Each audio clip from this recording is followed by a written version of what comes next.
हमारे खास प्रोग्राम क्या कहते हैं नरेंद्र मोदी में आज आपको सुनवाएंगे पीएम मोदी का वो ऐतिहासिक भाषण जो उन्होंने 1 अप्रैल 2023 को नई दिल्ली में दिया। अपने भाषण में प्रधानमंत्री ने कहा कि हमारे देश में कुछ लोग हैं जो 2014 के बाद से ही ये ठान कर बैठे हैं कि हम मोदी की छवि को धूमिल करके रहेंगे और इन लोगों का साथ देने के लिए कुछ लोग देश के भीतर हैं और कुछ देश के बाहर भी बैठकर अपना काम कर रहे हैं।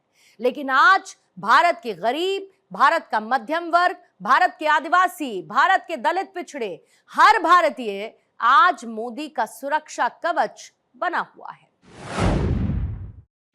साथियों, 21वीं सदी का भारत अब नई सोच, नए अप्रोच के साथ काम कर रहा है। पहले की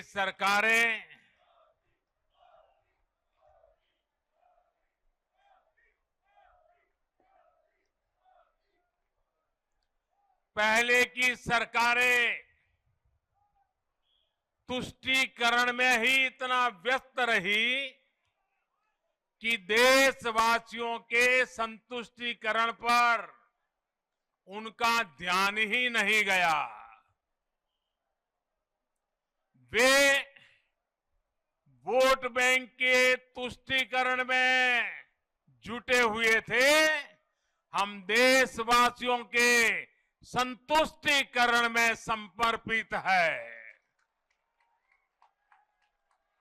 पहले की सरकारों में एक और बात पर बड़ा जोर रहा, वो देश के एक ही परिवार को देश का प्रथम परिवार मानती रही।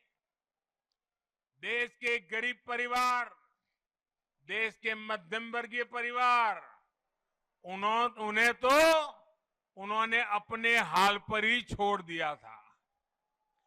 इन परिवारों की आशाएं, अपेक्षाएं, उन्हें पूछने वाला ही कोई नहीं था।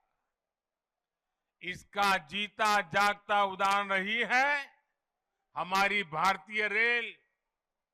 भारतीय रेलवे दरअसल सामान्य भारतीय परिवार की सवारी है।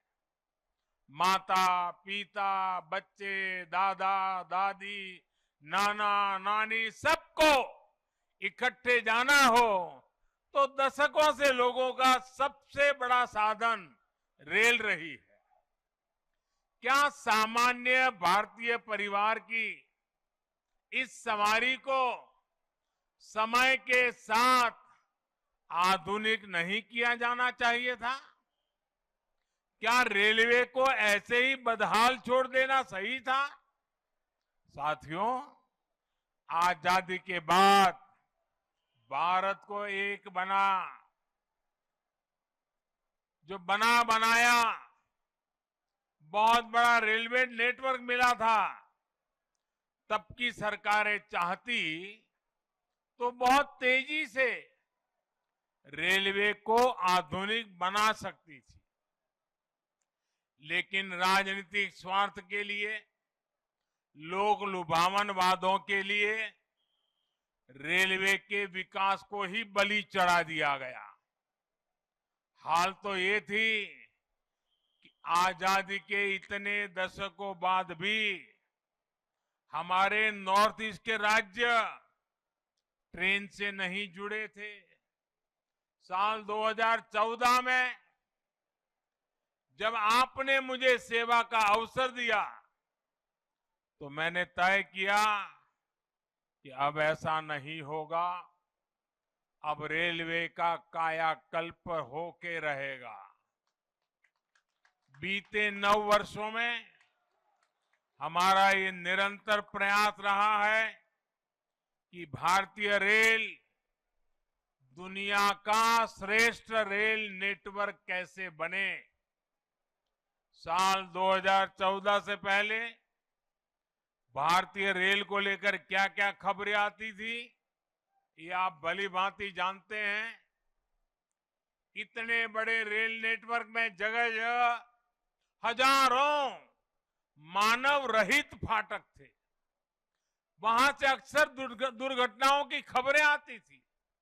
कभी कभी स्कूल के बच्चों की मौत की खबरें दिल दहला देती थी, आज ब्रॉडगेज नेटवर्क मानव रहित फाटकों से मुक्त हो चुका है।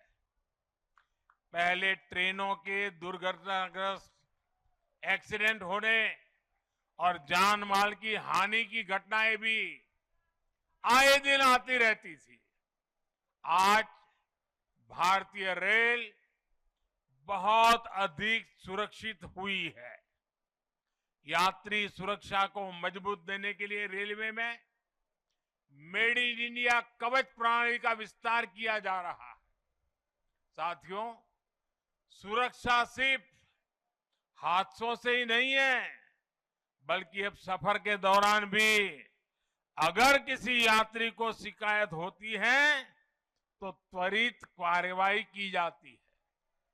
इमरजेंसी की स्थिति में भी बहुत कम समय में सहायता उपलब्ध कराई जाती है। ऐसी व्यवस्था का सबसे अधिक लाभ हमारी बहनों बेटियों को हुआ है। पहले साफ सफाई की शिकायतें भी बहुत कम आती थी। रेलवे स्टेशनों पर थोड़ी देर रुकना भी सजा जैसा लगता था। ऊपर से ट्रेनें कई कई घंटे लेट चला करती थी। आज साफ सफाई भी बेहतर और ट्रेनों के लेट होने की शिकायतें भी निरंतर कम हो रही है। पहले तो स्थिति ये थी, लोगों ने शिकायत करना ही बंद कर दिया था, कोई सुनने वाला ही नहीं था। आपको याद होगा, पहले टिकटों की कालाबाजारी तो शिकायतों में सामान्य बात थी। मीडिया में आए दिन इससे जुड़े स्टिंग ऑपरेशन दिखाए जाते थे, लेकिन आज टेक्नोलॉजी का उपयोग कर हमने ऐसी अनेक समस्याओं का समाधान किया है। साथियों, आज भारतीय रेलवे देश के छोटे शिल्पकारों और कारीगरों के उत्पादों को देश के हर कोने तक पहुंचाना का भी बड़ा माध्यम बन रही है।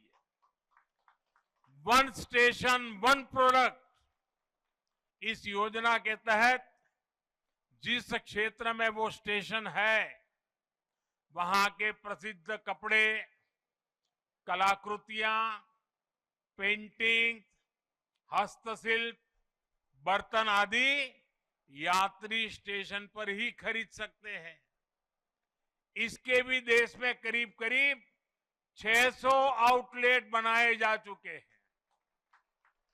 मुझे खुशी है कि बहुत ही कम समय में इनसे 1 लाख से ज्यादा यात्री खरीदारी कर चुके हैं। साथियों, आज भारतीय रेल देश के सामान्य परिवारों के लिए सुविधा का पर्याय बन रही है। आज देश में अनेकों रेलवे स्टेशनों का आधुनिकीकरण किया जा रहा है।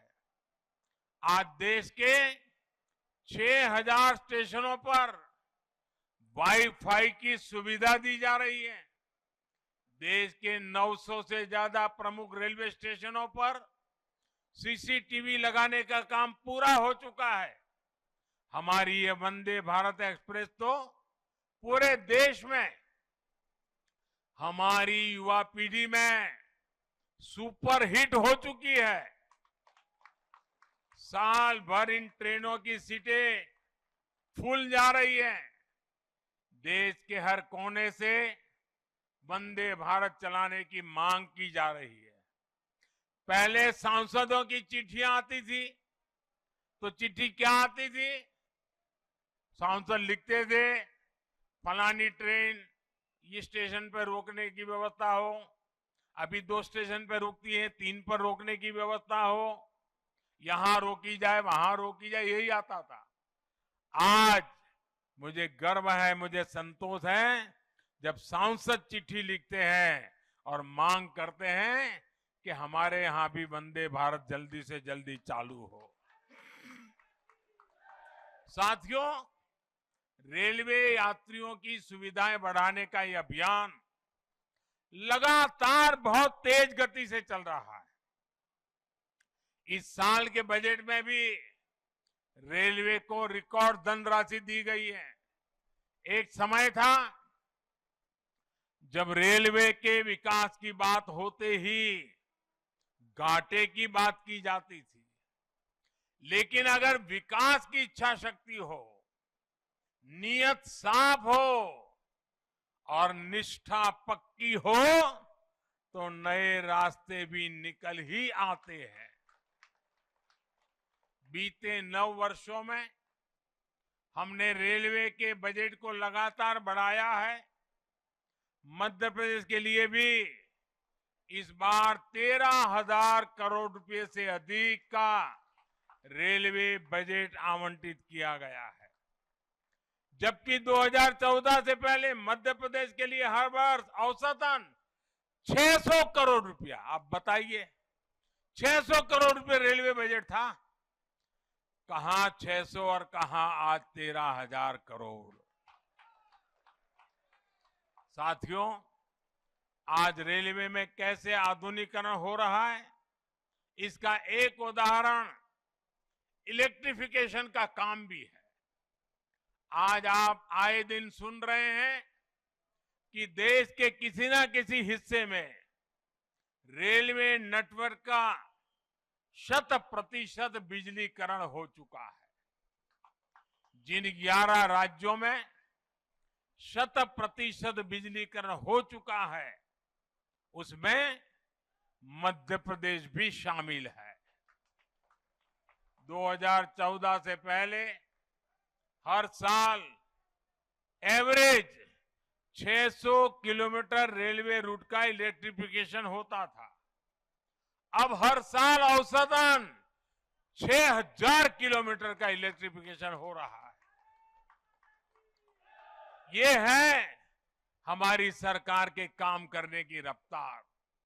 साथियों, मुझे खुशी है मध्य प्रदेश आज पुराने दिनों को पीछे छोड़ चुका है। अब मध्य प्रदेश निरंतर विकास की नई गाथा लिख रहा है। खेती हो या फिर उद्योग, आज एमपी का सामर्थ्य भारत के सामर्थ्य को विस्तार दे रहा है। विकास के जिन पैमानों पर कभी मध्य प्रदेश को बीमारू कहा जाता था, उनमें से अधिकतर में एमपी का प्रदर्शन प्रशंसनीय है। आज एमपी गरीबों के घर बनाने में अग्रणी राज्यों में है। हर घर जल पहुंचाने के लिए भी मध्य प्रदेश अच्छा काम कर रहा है। गेहूं सहित अनेक फसलों के उत्पादन में भी हमारे मध्य प्रदेश के किसान नए रिकॉर्ड बना रहे हैं। उद्योगों के मामले में भी अब ये राज्य निरंतर नए कीर्तिमानों की तरफ बढ़ रहा है। इन सब प्रयासों से यहां युवाओं के लिए अनंत अवसरों की संभावनाएं भी बन रही है। साथियों, देश में विकास के लिए हो रहे इन प्रयासों के बीच आप सभी देशवासियों को एक और बात की ओर भी ध्यान खिंचवाना चाहता हूं। हमारे देश में कुछ लोग हैं जो 2014 के बाद से ही ये ठान कर बैठे हैं और पब्लिकली बोले भी हैं, और उन्होंने अपना संकल्प घोषित किया है। क्या किया है? उन्होंने अपना संकल्प घोषित किया है, हम मोदी की छवि को धूमिल करके रहेंगे।